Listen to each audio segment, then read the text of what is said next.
The gun trembled in BZ Johnson's dark brown hands as she pointed it at the chest of the man she loved. Jiang Wu knelt on the cold warehouse floor, blood already staining his expensive shirt from the beating Yamamoto's men had delivered.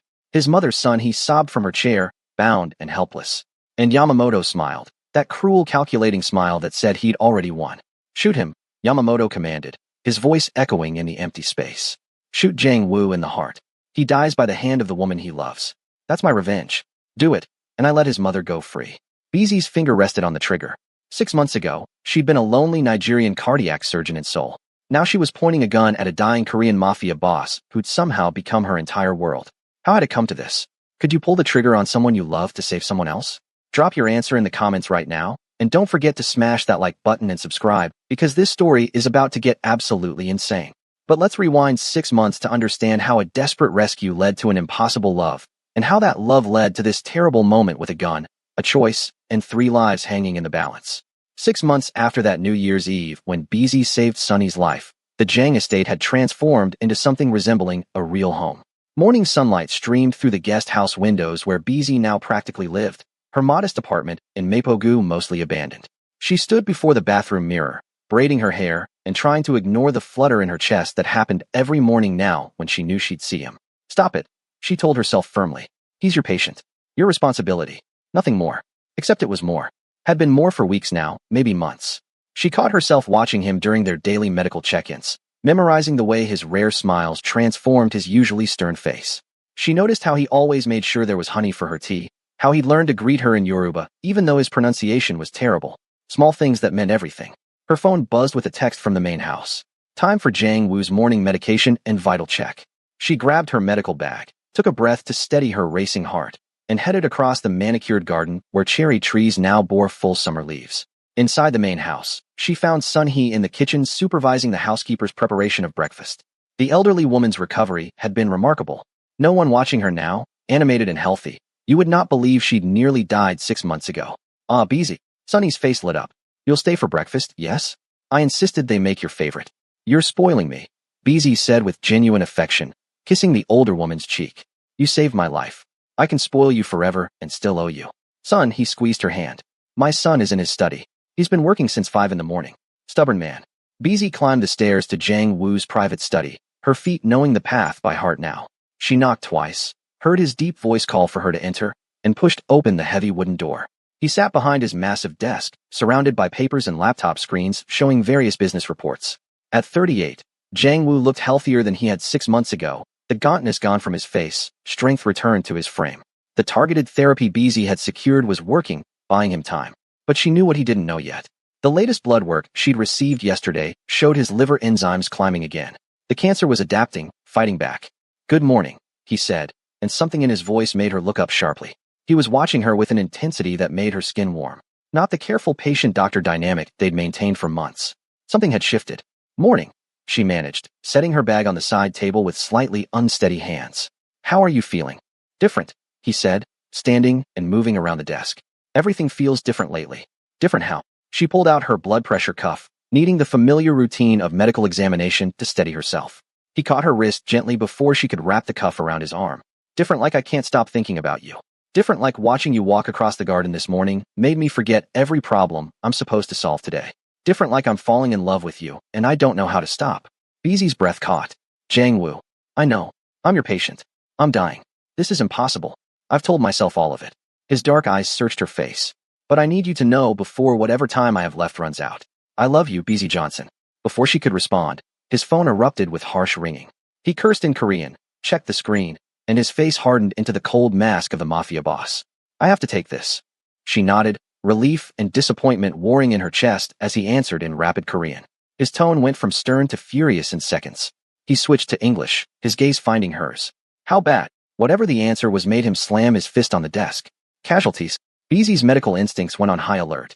Casualties meant injuries, possibly deaths. She saw his jaw clench, saw the way his hand gripped the phone hard enough to crack it. Call emergency council meeting. 1 hour. He ended the call and stood there, breathing hard, the peaceful morning shattered. What happened? BZ asked quietly. One of our nightclubs was attacked. Burned. 3 employees are in the hospital with severe burns. 2 are critical. His voice was flat, controlled, but she saw the rage and pain beneath. This is the third attack in 2 weeks. By who? Japanese Yakuza. A man named Takashi Yamamoto. He turned to look out the window at the peaceful garden below. He sees our reformation as weakness. He thinks because we're trying to go legitimate, we've gone soft. He's wrong. The way he said it, cold and final, reminded BZ that despite 6 months of family dinners and medical consultations, despite the gentle man who brought her honeyed tea and learned Yoruba greetings, Jiang Wu had built an empire on violence. That capacity for ruthlessness still lived in him, coiled and waiting. "What are you going to do?" she asked, though she wasn't sure she wanted to know. He turned back to her, and for a moment she saw both men at once. The patient she'd come to love, and the dangerous boss who'd killed to survive. "Whatever I have to do to protect my family and my people, even if it means becoming the monster I've tried to leave behind." A knock at the door interrupted them. Kong entered without waiting for permission, his face grim. "Boss, we have a problem. Yamamoto's men have been photographing the estate. They have pictures of everyone who enters and leaves." "Show me," Jiang Wu commanded. Kong pulled up images on his phone, and BZ's blood went cold. There she was, walking from the guest house to the main house. At the market with Sun He. In the garden with Minji. 47 different photographs over the past 3 days. "They know she matters to you," Kong said quietly. "They're establishing her as a target." Jiang Wu's face went absolutely blank, which BZ had learned meant he was at his most dangerous. Double security on the estate. No one enters or leaves without full detail. "And get me everything on Yamamoto. Everything." After Kong left, Jiang Wu turned to BZ with an expression that made her heart sink. "You need to leave Seoul. Today. Go back to Nigeria, go anywhere, but you can't stay here." "Absolutely not. BZ, this isn't negotiable." "You're right, it's not." She stepped closer, fierce determination replacing her earlier uncertainty. "I didn't survive watching my father die, didn't spend years becoming a surgeon, didn't save your mother's life, and spend 6 months keeping you alive, just to run the first time things get dangerous. These men will hurt you to hurt me. Then give me security. But I'm not leaving you when you need treatment, when your liver enzymes are climbing, when—" She stopped abruptly. His eyes narrowed. "When my what?" She'd said too much. The results she'd planned to discuss carefully, gently, were now out in the open. "Your latest blood work came back yesterday. Your liver function is declining. The cancer is adapting to the treatment." He absorbed this with that terrible stillness. "How long?" "We need to adjust your protocol immediately. There are other options, combination therapies." "How long, BZ?" She met his eyes. "Without changes, maybe 4 months. With aggressive intervention, possibly longer. But you need to be honest with your family. If Yamamoto escalates, if there's a power struggle, they need to know you're dying. You can say it. I won't say it because you're not. You're fighting. We're fighting. Together." She grabbed his hand, no longer caring about professional boundaries. "But I can't fight for you if you send me away." "I won't." His phone rang again. Then again. The emergency council was gathering. War was coming whether any of them wanted it or not. What would you risk for someone you love? Comment below, and if you're already hooked on this story, smash that like button and subscribe. The emergency council meeting in Jiang Wu's study felt like watching a powder keg search for a spark. 5 men sat around the table. Jiang Wu at the head, Kong to his right, and 3 other senior members BZ had met only briefly. They spoke in rapid Korean, voices escalating, fists hitting the table. She stood by the window, supposedly there to monitor Jiang Wu's vitals, but really serving as a calming presence he'd insisted on. Finally Kong switched to English, probably for her benefit. "We have to respond with force. Yamamoto burned our club. Hurt our people. If we don't retaliate, every small-time gangster in Seoul will think they can take shots at us. We've spent 6 months building legitimacy," Jiang Wu said, his voice controlled but hard. "One violent response undoes all of it.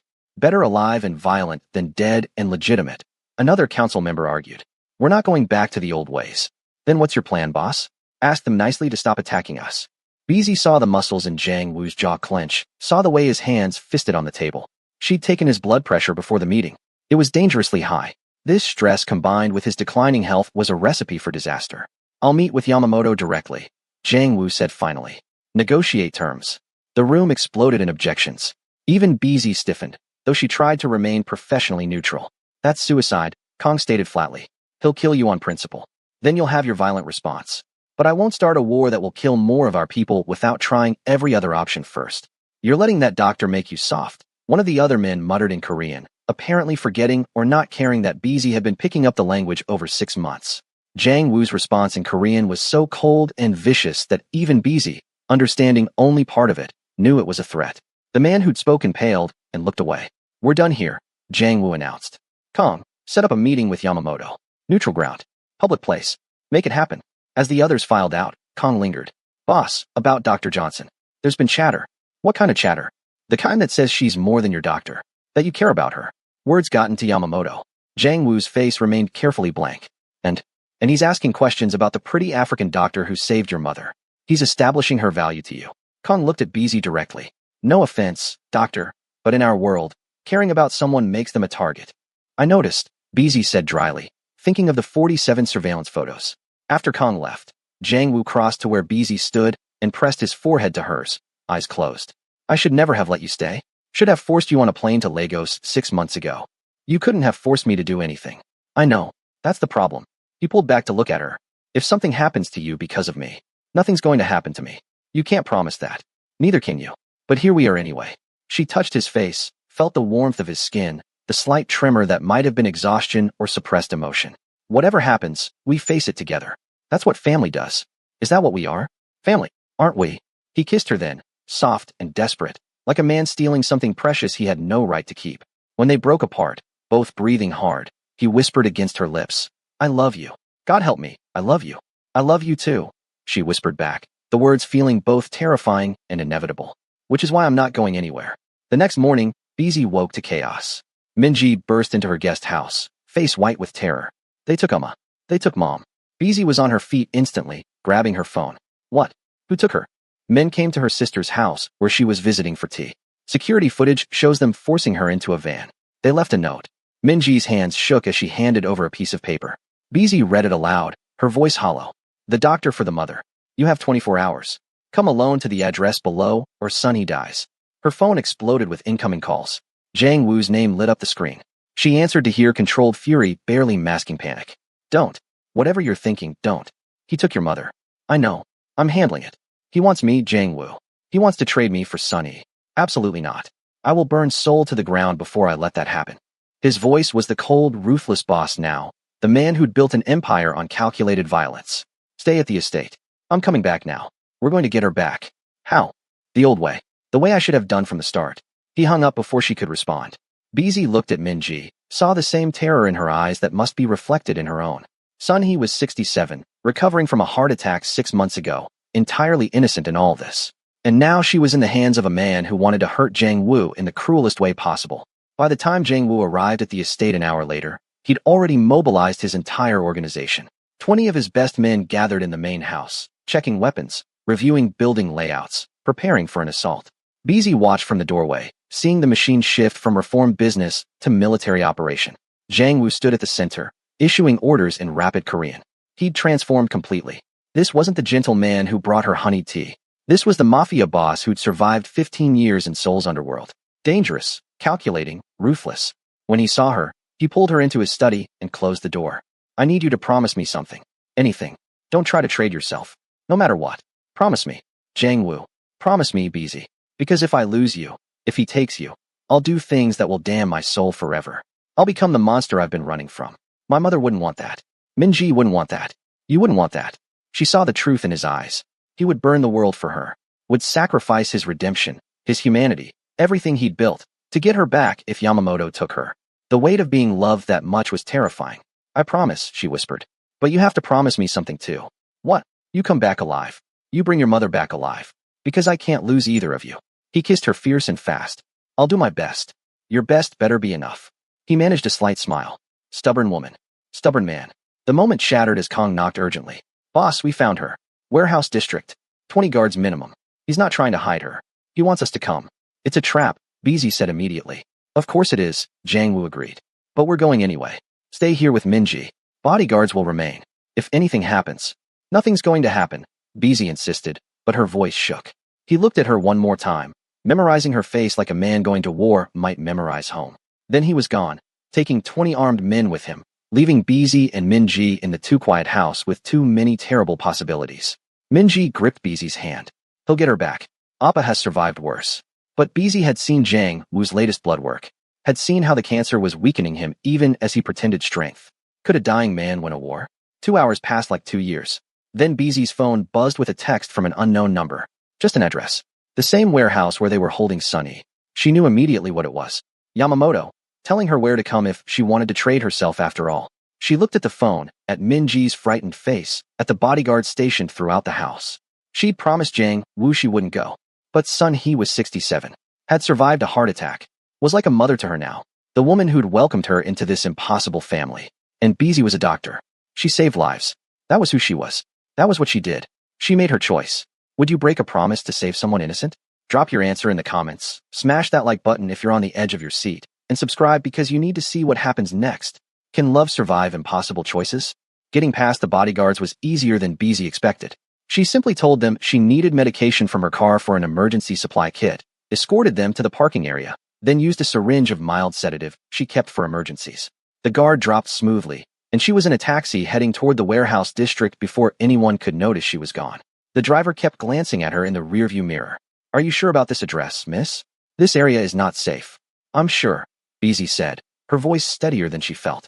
She'd tucked the guard's gun into her medical bag, though she had no idea if she could actually use it. She was a doctor. She saved lives. She didn't take them. But for Sunhee? For Jangwoo? She'd do what she had to do. The taxi dropped her 3 blocks from the warehouse address. She walked the rest of the way, hands raised and visible as she approached the building where Yamamoto held Sunhee and, though she didn't know it yet, was about to spring his trap on Jangwoo's entire rescue operation. 2 men in dark suits materialized from shadows, grabbing her arms roughly.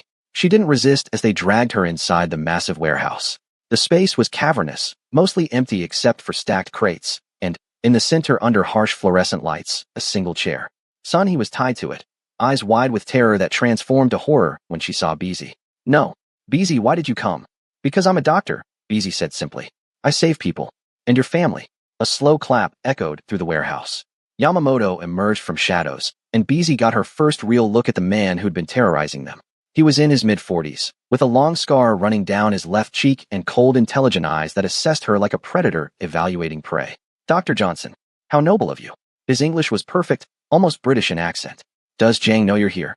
No, and it doesn't matter. I'm here to trade myself for Sunhee. That was your offer. That was one offer. But I've revised my terms. He gestured and his men brought a second chair, forcing Beezy into it and binding her wrists and ankles with efficient brutality. Now I have both the beloved mother and the beloved doctor. When Jang arrives for his rescue attempt, I'll have him too. Everyone he loves in one convenient location. Beezy's blood went cold. You used me as bait. You baited yourself, doctor. I merely left the door open and you walked through. He pulled up a chair, sitting close enough that she could smell his expensive cologne. Tell me, what makes a successful Nigerian surgeon throw away her life for a Korean gangster? He's not just a gangster. He's a good man trying to be better. He's a killer who murdered my entire family 15 years ago.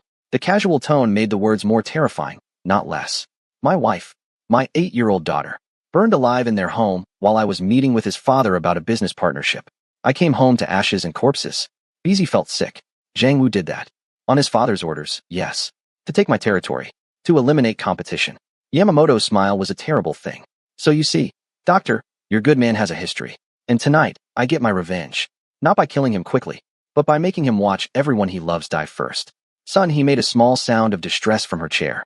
Beezy turned to look at the elderly woman, saw tears streaming down her wrinkled face. Son, he had known her son's past, but hearing it spoken so bluntly was clearly devastating. Before Beezy could respond, gunfire erupted outside. Yamamoto's men rushed to defensive positions.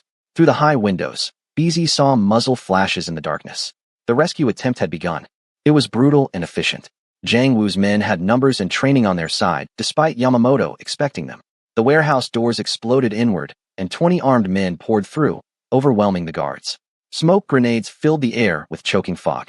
Beezy heard shouting in Korean, heard gunshots, heard men crying out in pain. Then silence fell. The smoke began to clear, and Jangwoo walked through the main entrance, flanked by Kong and 4 others, all armed. He looked like death itself, cold and unstoppable, until his eyes found Beezy and Sun he tied to chairs. The mask cracked. She saw raw anguish flash across his face before the cold control returned. You couldn't follow one simple instruction, he said to Beezy, and she heard the pain beneath the anger. I'm a doctor. I don't follow instructions. I save lives. Touching, Yamamoto interrupted, emerging from behind a pillar where he'd hidden during the assault. He held a gun casually pointed in Sunhee's direction. Lower your weapons, or she dies. Jangwoo's men froze. The standoff was immediate and absolute. Let them go, Jangwoo said. Your fight is with me. Oh, they stay. They watch. That's the whole point. Yamamoto gestured and his remaining men, at least 10 had survived the assault, forced Jangwoo to his knees. They beat him systematically, efficiently, while Beezy and Sun he were forced to watch, unable to look away. unable to help. She saw each blow land, saw blood begin to stain his expensive white shirt, saw him protect his left side instinctively, where his liver was already compromised by cancer. He didn't cry out, didn't beg, just took the punishment with that terrible stoicism that made it even worse to witness. "Stop!" Beezy screamed. "Stop, please. I'll do anything." Yamamoto held up a hand, and his men paused. "Anything." He produced a gun from his jacket and walked to Beezy's chair. With precise movements, he cut her restraints and placed the gun in her shaking hands. "Then shoot him." The warehouse went absolutely silent. "What?" Beezy whispered. "Shoot Jiang Wu. In the heart. He dies by the hand of the woman he loves. That's my revenge. Perfect symmetry. I lost my family to his violence. He loses his life to his lover's hand. Do it, and I'll let his mother go free immediately." It was the cruelest choice imaginable. Kill the man she loved, or watch his mother die. "Don't," Jiang Wu said, his voice raw from the beating. "Don't do it, Beezy. Your mother will understand." "Beezy, don't." But Yamamoto pressed his gun harder against Sunhee's temple. The elderly woman whimpered, her eyes pleading with Beezy even as she tried to be brave. "Shoot him, or she dies right now. Right here. Your choice, doctor. Save the dying man who has months left, or the healthy woman who has years. Choose." Beezy stood on trembling legs, gun heavy in her hands. She looked at Jiang Wu, kneeling in blood, dying already from cancer, now facing death from her hands. She looked at Sunhee, the woman who'd welcomed her into this family, who'd called her daughter, who'd taught her Korean phrases and shared her kitchen and her heart. She was a doctor. She saved lives. That was who she was. But right now, she had to take one to save one. Her hands steadied, not from courage, from medical training. Her mind shifted into surgical mode, precise and calculating. She was a cardiac surgeon. She knew exactly where the heart was. And more importantly, she knew exactly where it wasn't. She'd performed enough surgeries, seen enough chest x-rays, knew human anatomy like she knew her own name. Upper left chest, between the second and third rib, avoiding the heart, collapsing the lung, but survivable with immediate treatment. It was her only play. "I'm sorry," she whispered to Jiang Wu, her voice breaking. "I love you. Forgive me." She aimed at his chest and pulled the trigger. The gunshot echoed forever. Could you shoot someone you love to save them? Drop your answer now and smash that like button if you're absolutely shook. Subscribe because this story is not over. What did she just do? Jiang Wu fell backward, blood blossoming across his white shirt like a crimson flower. "Son," he screamed, a sound of pure maternal agony that would haunt Beezy for the rest of her life. Yamamoto laughed, the sound echoing obscenely in the vast space. "Well done, doctor.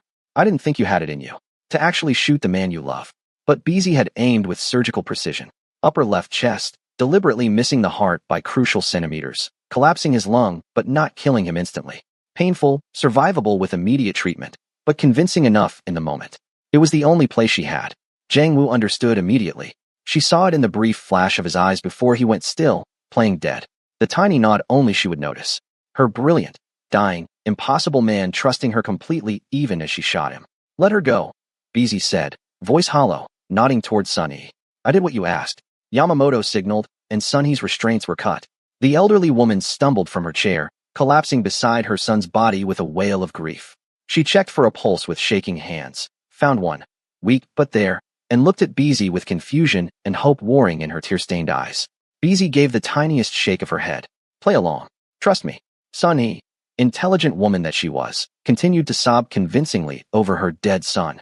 "Now," Yamamoto said, turning back to Beezy with that terrible smile. "About you. You said if I shot him. I said I'd let his mother go. I never mentioned you." He gestured, and his men grabbed her arms again.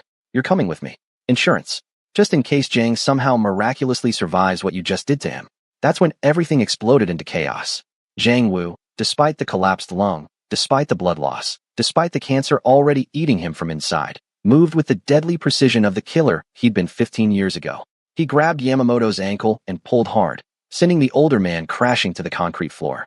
"Now," he shouted to his men, voice weak but clear enough. Chaos erupted instantly.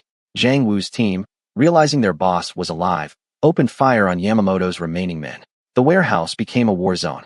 Smoke grenades detonated. Yamamoto's men scattered or fell under the assault.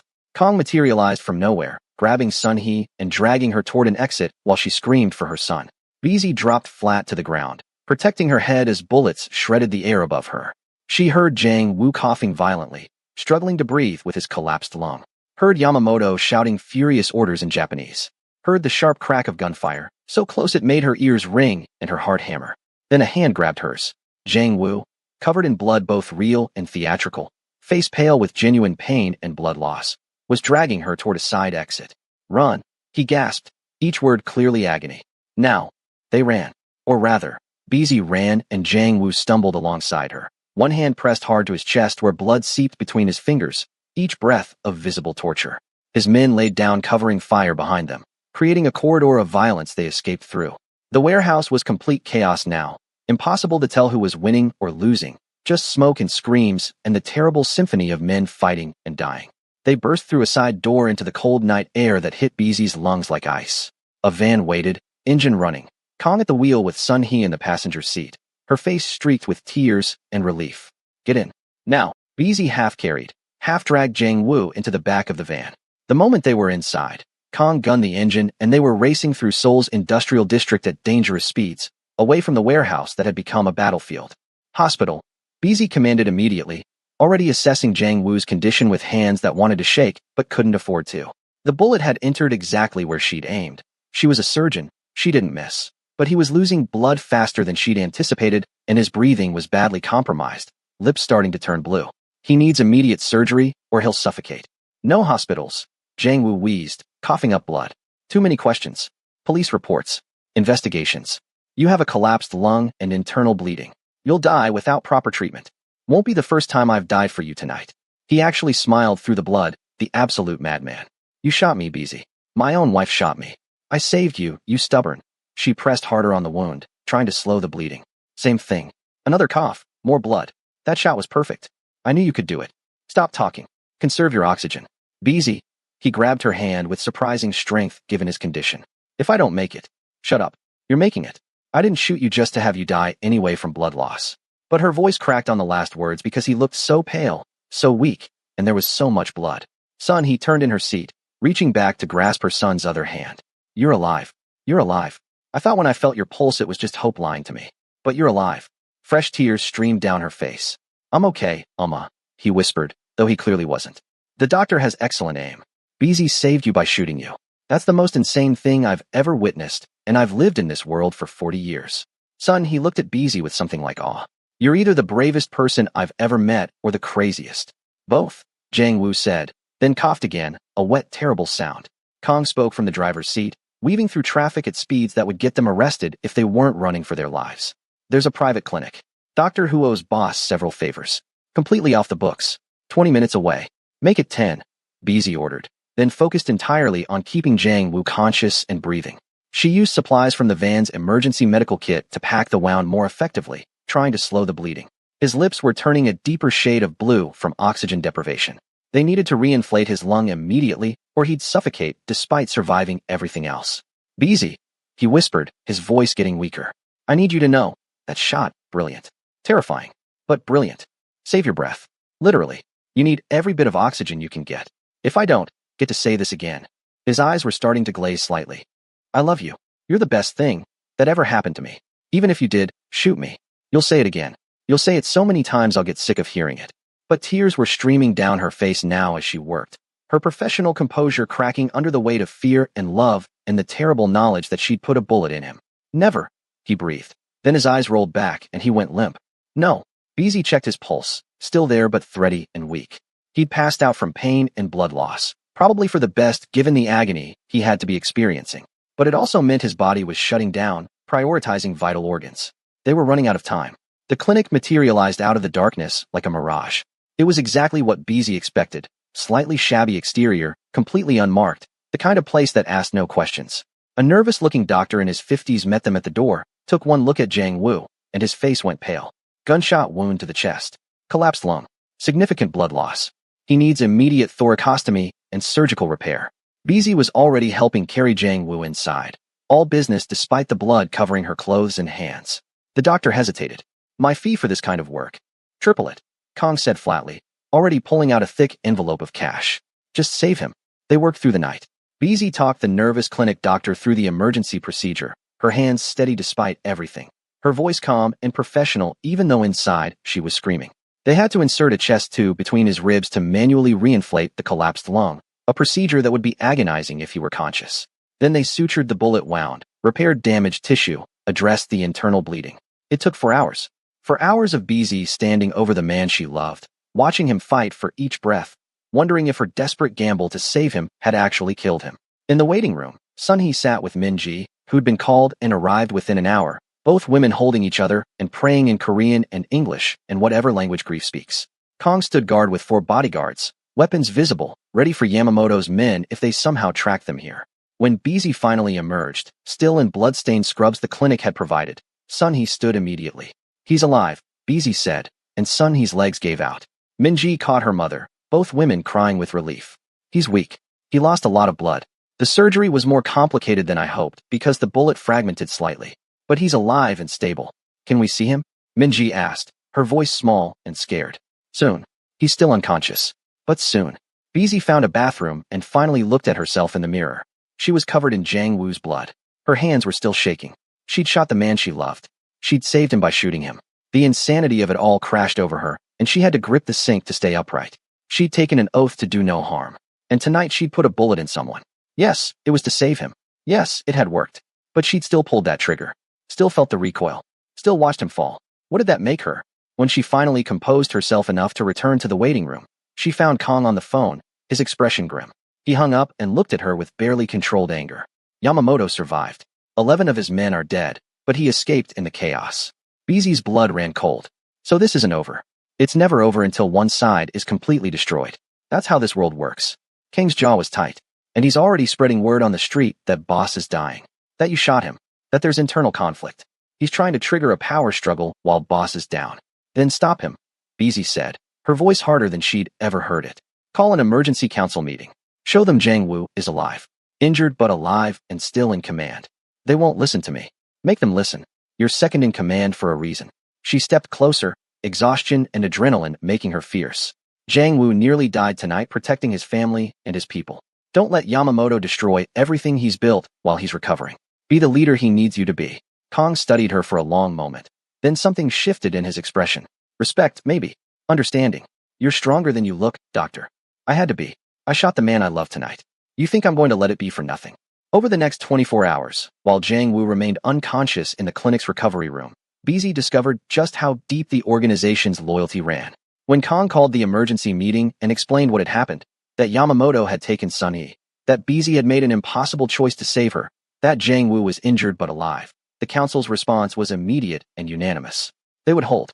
They would protect their boss. And they would make Yamamoto pay for this violation. But they also wanted proof. Wanted to see that their leader was truly alive and still capable of leading. So BZ, against every medical instinct, helped prop Jang Woo up in the clinic bed after he finally regained consciousness 30 hours post-surgery, positioned a laptop, and let him address his counsel via video call despite the chest tube still draining fluid from his lung and the 4 lines keeping him hydrated. His voice was weak but steady. I'm alive. Rumors of my death are premature. Dr. Johnson shot me to save my mother and me from Yamamoto's trap. It worked. I'm recovering. The organization continues as planned. The relief on the council members' faces was visible even through the screen. They asked questions. He answered. By the end of the 15-minute call, the crisis of confidence had been averted. But BZ saw the toll it took. The moment the laptop closed, Jang Woo sagged back against the pillows, gray-faced and shaking. You need to rest, she said, adjusting his pain medication. Can't rest. Yamamoto is still out there. Still dangerous. Yamamoto can wait. Your health cannot. She smoothed his hair back from his forehead, let herself touch him gently now that the crisis was past. Please, trust me. Give yourself time to heal. He caught her hand, pressed it to his cheek. I do trust you. With my life. Literally. You shot me, and I trusted you were saving me. I'm sorry, she whispered. I'm so sorry I had to do that. Don't be. It was brilliant. Terrible, but brilliant. He managed a weak smile. Though I'd prefer we never repeat that particular life-saving technique. Agreed. She kissed his forehead gently. Now rest. Doctor's orders. Yes, ma'am. As he drifted back to sleep, Sun-hee entered quietly. She'd been in and out all day, unable to stay away from her son for long. She stood beside BZ, both women watching him breathe. You saved us both, Sun-hee said softly. First my life 6 months ago. Now his. We owe you everything. You owe me nothing. This is what family does. Yes. Sun-hee took BZ's hand. This is what family does. Thank you, daughter. For your courage. For your impossible love. For not giving up. Over the next week, as Jang Woo slowly recovered in the clinic, as his chest tube was removed and his breathing improved and his color returned, BZ realized something had fundamentally changed. Not just in their relationship, though having shot someone certainly altered the dynamic, but in how she saw the world. She'd always believed in absolutes. Doctors save lives. That was the rule, the oath, the foundation of everything she was. But now she'd taken a life, or come as close as possible, to save a life. Had caused harm to prevent greater harm. Had broken her oath to honor it. The world was more complicated than her medical school professors had prepared her for. More gray than black and white. And somehow, she was okay with that. Is love still love when it requires impossible choices? Hit that like button if you're emotionally exhausted, subscribe, and comment. Would you have taken that shot? Jiang Wu was discharged from the clinic after 7 days, against medical advice, but with BZ's reluctant approval. He was healing faster than expected, his body responding well to treatment despite the cancer still lurking in his system. The bullet wound was clean, the lung fully reinflated, and most importantly, no infection had developed. But he was far from recovered. Each breath still caused pain. Moving was difficult, and the cancer hadn't stopped progressing just because he'd been shot. Back at the estate, BZ converted his bedroom into a recovery suite, bringing in medical equipment and setting up a proper care routine. She checked his vitals 4 times daily, changed his dressings, monitored for any signs of complications. 3 days after they returned home, Kong arrived with news that made everyone's blood run cold. Yamamoto is planning something big, he said, standing in Jiang Wu's bedroom where the boss was propped up against pillows, still weak but mentally sharp.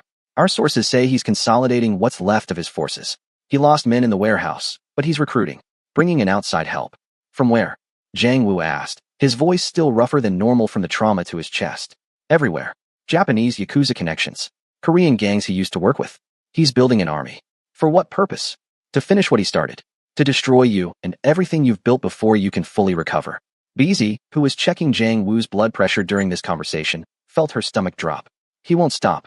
No, Kong agreed. He's gone too far. Lost too much. He either wins now or loses everything. Men like that become unpredictable. Dangerous. Then we need to end this, Jiang Wu said. Permanently. Meaning what? BZ demanded. You're going to kill him? If necessary, yes. No. She set down the blood pressure cuff with more force than intended. Absolutely not. You've worked too hard to reform. To be better.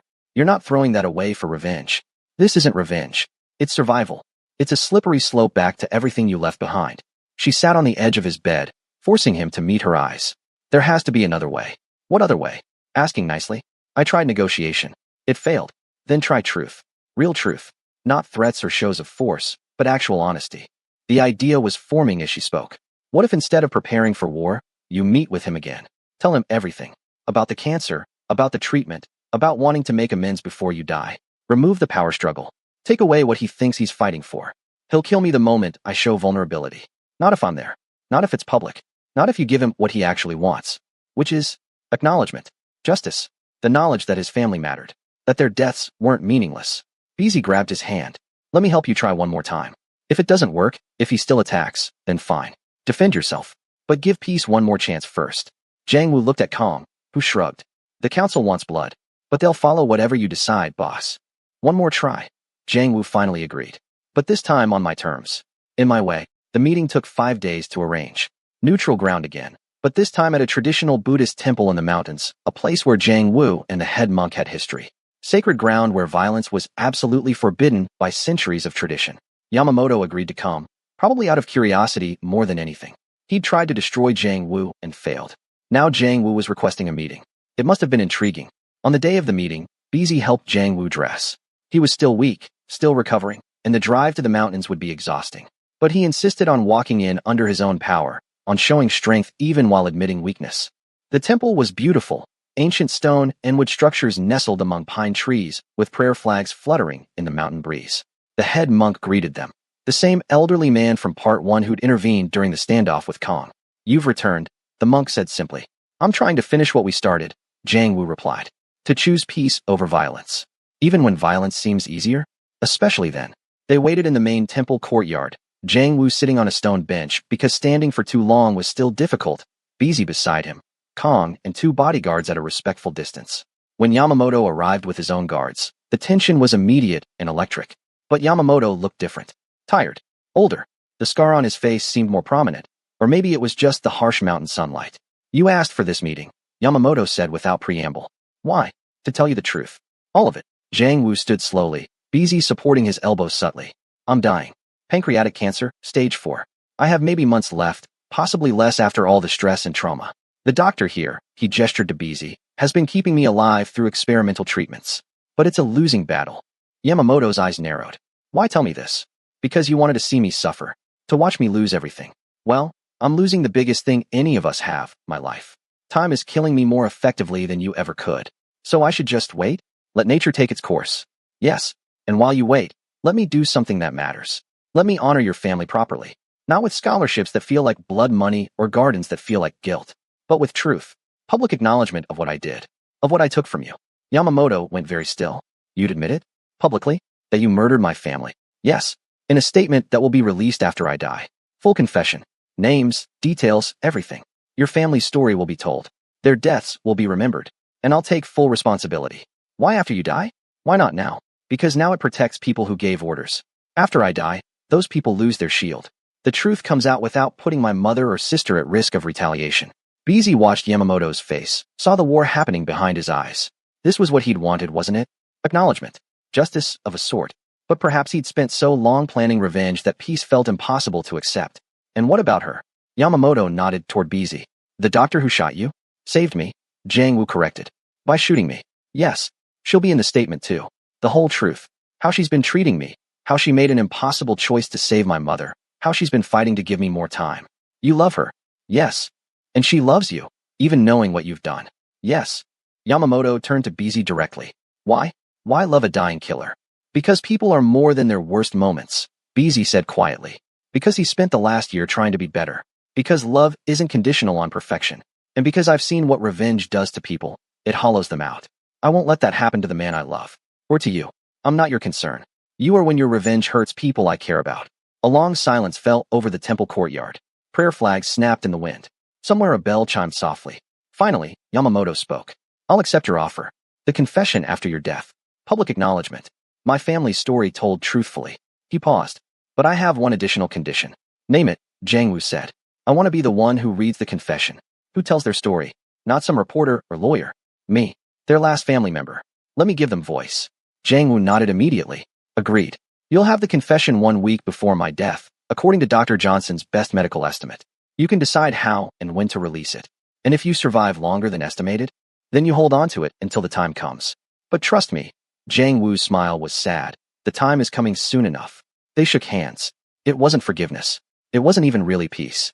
But it was a ceasefire, an understanding, a choice to stop making things worse. As Yamamoto left, the old monk approached. You did well, he said to Jiang Wu.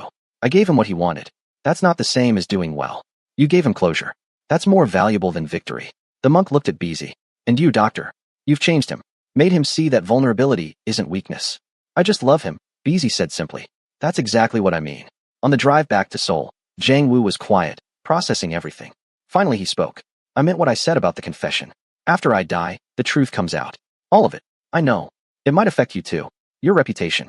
The medical board might reconsider your license. I don't care. The truth is the truth. Let it come out. He took her hand, squeezed weakly. How did I get so lucky? You saved your mother from choking, and I happened to be there. Pure chance. Best chance of my life. 2 weeks later, Jiang Wu's health took a sharp decline. The cancer, accelerated by stress and trauma, was spreading faster. His liver function was deteriorating rapidly. The bone metastases were causing constant pain. Beezy adjusted his medications, added more pain management, did everything she could. But they both knew what was happening. The experimental treatments were failing. His body was giving up the fight. They had weeks now. Maybe a month if they were very lucky. It was time to start saying goodbye. How do you say goodbye to someone you just found? Smash that like button if you're not ready for this. Subscribe and comment. Is this how it ends? Minji was the first to notice the shift. Her brother, who'd been slowly recovering from the gunshot wound, suddenly seemed to be declining in other ways. Moving slower, sleeping more, eating less, the color draining from his face day by day. Beezy. She cornered the doctor in the hallway one afternoon. Tell me the truth. How bad is it? Beezy looked at the young woman who'd become like a sister to her. There was no point in lying. The cancer is spreading faster than before. The stress from the shooting, the trauma, it accelerated everything. He needs more aggressive treatment, but I don't know if his body can handle it. What are you saying? I'm saying we need to do something radical. Something that might kill him or save him. And we need to do it soon. That night, Beezy sat in Jiang Wu's study, reviewing every experimental treatment protocol she could find. There had to be something. Some combination therapy, some clinical trial, some desperate measure that could buy him more time. She was so absorbed in research she didn't hear him enter until he spoke. You should be sleeping. She looked up to find him in the doorway, looking exhausted but determined. So should you. Can't sleep when I know you're down here trying to save me again. He crossed to where she sat, settled carefully into the chair beside her. The gunshot wound was healing well, but movement still caused pain. Easy. We need to talk about reality. I am talking about reality. These treatments are long shots. You know it. I know it. He took her hand gently. I'm dying. Maybe not today or tomorrow, but soon. We need to accept that. I don't accept it. I won't. She gripped his hand fiercely. There's a trial in Tokyo. Experimental immunotherapy. It's dangerous, but… Tokyo. He raised an eyebrow. The city where Yamamoto has connections. Yamamoto made peace with us. He's not a threat anymore. You don't know that. And even if the trial works, even if I survive the treatment itself, the cancer will eventually adapt. When? It always does with stage 4 pancreatic cancer. Not always. There are survivors. People who beat the odds. And you think I'm one of them? I think you're a stubborn man who's survived worse. I think you deserve to fight for every day you can get. And I think, her voice broke, I think I can't lose you. Not yet. Not when we just found each other. He pulled her close, let her bury her face in his shoulder. I'm not giving up. But I'm also not going to spend my last months chasing miracles that probably won't come. I want quality. Time with you. With Uma and Minji. Not hospital rooms and treatment side effects. The Tokyo trial could give you years. Or kill me in weeks. Those are the odds with experimental immunotherapy. So we don't try? We just accept defeat. We accept reality and make the most of whatever time we have. He tilted her face up to look at him. But if this trial means that much to you, if you need to feel like we tried everything, then okay. We'll go to Tokyo. We'll try. Hope flared in her chest. Really? Really? But on one condition. What? If it doesn't work, if the treatment fails or the side effects are too much, we stop. No more experimental protocols. No more desperate measures. We spend my final time actually living, not just trying not to die. Deal. She wanted to argue. Wanted to say they'd keep fighting no matter what. But she saw the wisdom in his eyes. The peace he'd found with his mortality. And she realized he was giving her this. One more chance to try. One more hope to hold. Even though he'd already made peace with dying. Deal, she whispered. 3 days later, they were on a private medical flight to Tokyo. Son, he insisted on coming. Minji closed the gallery temporarily to join them. Even Kong came, leaving the organization in trusted hands, unwilling to let his boss face this alone. The research hospital was cutting edge, all glass and steel and the latest technology. Dr. Tanaka, the lead researcher, reviewed Jiang Wu's case with grave concern. The cancer is very advanced. Stage 4 with multiple metastases. Normally, we wouldn't accept a patient this far progressed, but Dr. Johnson's advocacy was compelling. Beasy had called in every favor, contacted every colleague, begged and argued until they'd agreed to take him. What are his chances? Sunny asked, her English careful and precise. Honestly, 20% chance of significant response, 30% chance of some improvement, 50% chance the treatment does nothing or makes things worse. Dr. Tanaka looked at Jiang Wu. The side effects will be severe. Fever, nausea, organ stress. Your body will be fighting itself to fight the cancer. It's not pleasant. I've survived worse, Jiang Wu said, though Beasy saw the lie in his eyes. He was scared, trying to hide it, but scared. They started treatment the next day. The immunotherapy was administered through 4, a clear liquid that looked harmless but packed the power to either save him or kill him. Beasy sat beside him the entire 6-hour infusion, holding his hand, monitoring every vital sign. How do you feel? She asked as the last of the medication entered his bloodstream. Like I just invited World War III into my body. But he smiled. Thank you. For fighting for me. For not giving up. I'll never give up on you. That night, the reaction hit. Fever spiked to 104 degrees Fahrenheit. Violent chills racked his body. He vomited until there was nothing left. Beasy stayed with him through all of it, cooling his forehead with damp cloths, adjusting medications, whispering encouragements in English and broken Korean. Son, he prayed in the corner. Minji paced. Kong stood guard at the door, as if he could protect his boss from the enemy inside his own body. For 3 days, Jiang Wu suffered. Beasy barely slept, terrified that if she looked away for even a moment, she'd lose him. The hospital staff assured her this was normal, expected, even a good sign that his immune system was responding. But watching the man she loved suffer was its own kind of torture. On the 4th day, the fever broke. Jiang Wu opened his eyes, truly opened them, clear and aware, for the first time since treatment began. Hey, he whispered, his voice rough from disuse. Hey yourself. Beasy's smile was watery with relief. Welcome back. Did it work? Am I cured? Too soon to tell. But you survived the first round. That's huge. How many more rounds? 4 more. 1 every 2 weeks. Then we scan to see if it's working. He groaned. I have to do that 4 more times. Afraid so. You better be worth it, Dr. Johnson. I am. Trust me. Over the next 8 weeks, they developed a rhythm. Treatment. Suffering. Recovery. Repeat. Each round was brutal, but each round was also survivable. And slowly, incrementally, Jiang Wu started to look better between treatments. More color in his face. More energy. Small signs that maybe, just maybe, something was working. The scans came after the fifth and final treatment. Dr. Tanaka reviewed them for what felt like hours while the family waited in a conference room, barely breathing. Finally, the doctor entered with an expression BZ couldn't read. The tumors, he said slowly, have not grown. What does that mean? Sunny asked. It means we've stopped progression. In 3 of the bone metastases, we're seeing actual shrinkage. In the liver, the lesions are stable. The primary tumor in the pancreas has reduced by approximately 20%. The room erupted. Minji sobbed with relief. Sunhee grabbed Jiang Wu's face, kissing his forehead repeatedly while speaking rapid Korean. Kong actually smiled, a rare sight. But BZ stayed focused on the doctor. What does this mean for prognosis? It means he's in the 30% who respond. The cancer isn't gone, but it's controlled. With continued treatment every 3 months, he could have years. Not decades, but years. Quality years. Years. Not the 4 months he'd been given. Not the death sentence they'd been living under. Years. BZ looked at Jiang Wu, saw the shock and hope and disbelief on his face. Years, he repeated, like he couldn't believe it. Years, Dr. Tanaka confirmed. The treatment is working. You're one of the lucky ones. That night, back at their hotel overlooking Tokyo's glittering skyline, Jiang Wu held BZ close. You did it. You saved me. Again. We're not out of the woods. You'll need maintenance treatment. Regular monitoring. This could still fail. He kissed her to shut her up. Stop. For once, stop being a doctor and just be my wife. Let me celebrate being alive. Okay. Okay, yes. Celebrate. You're alive. You're going to live. She started crying and laughing at the same time. You're going to live. We're going to live. Together. For years. He wiped her tears. What do you want to do with those years? Everything. I want to do everything with you. Everything is a lot. Then we better get started. 2 weeks later, they returned to Seoul. The estate had never looked more beautiful. Sunhee threw a celebration dinner with all of Jiang Wu's favorite foods. Minji gave a tearful toast about stubborn brothers and miracle doctors. Even Kong got emotional, which made everyone else cry because Kong never showed emotion.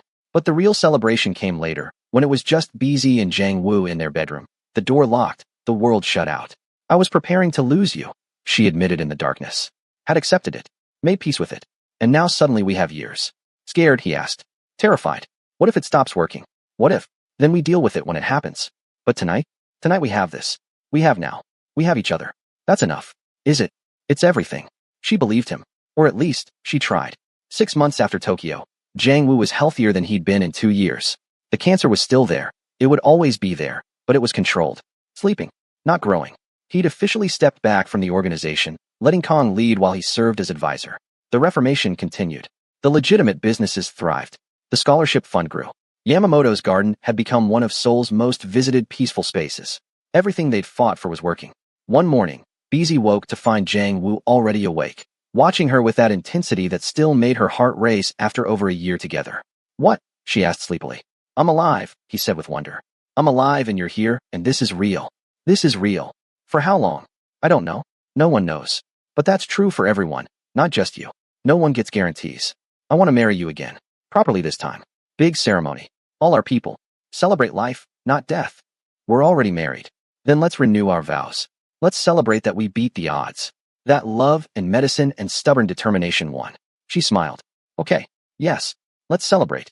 But even as she agreed, even as they started planning, even as life returned to something resembling normal, BZ couldn't shake the feeling that something was coming. That their peace was temporary. That fate had other plans. 3 days before the vow renewal ceremony, she got a call from Dr. Tanaka in Tokyo. Dr. Johnson, I need to discuss Mr. Jiang's latest scans. Her blood went cold. What's wrong? Nothing. Yet. But there's a shadow on his liver. Small. Could be nothing. Could be the cancer adapting. He needs to come in immediately for additional testing. She hung up and stood frozen in their bedroom, the wedding dress hanging in the closet behind her, the future they'd been planning suddenly uncertain again. Jiang Wu found her like that 20 minutes later. BZ? What happened? She told him. Watched his face change from happy to guarded to accepting. So it might be back, he said calmly. Too calmly. Might be. We don't know yet. Could be scar tissue or inflammation or the cancer adapting like it always does. We don't know that. But it's possible. Yes, it's possible. He was quiet for a long moment. Then, do we cancel the ceremony? Do you want to? No. If I'm dying, again, I want to celebrate first. I want to renew those vows. I want everyone to see us choose each other. And then we'll deal with whatever comes next. You're sure? I'm sure. So they didn't cancel. 3 days later, surrounded by everyone they loved, under cherry blossoms in full bloom, Bizi and Jiang Wu renewed their vows. Promised forever, even though forever might be shorter than they hoped. Chose each other again. Publicly. Proudly. And the next day, they flew to Tokyo for tests that would tell them if their borrowed time was up. In the airplane, Jiang Wu held Bizi's hand. Whatever happens, he said, we had this. We have this. That's more than I ever thought I'd get. Me too. No regrets. No regrets. You. Not a single one. The plane cut through clouds toward Tokyo, toward answers, toward whatever came next. Behind them, Seoul disappeared into distance. Ahead, the future waited, uncertain, terrifying, full of possibilities both beautiful and terrible. But they faced it together. And that made all the difference. Will the cancer return? What did the tests show? Can love survive when death keeps coming back? Smash that like button and subscribe so you don't miss out on more stories. Comment, #SaveJangWoo and tell us where you're watching from.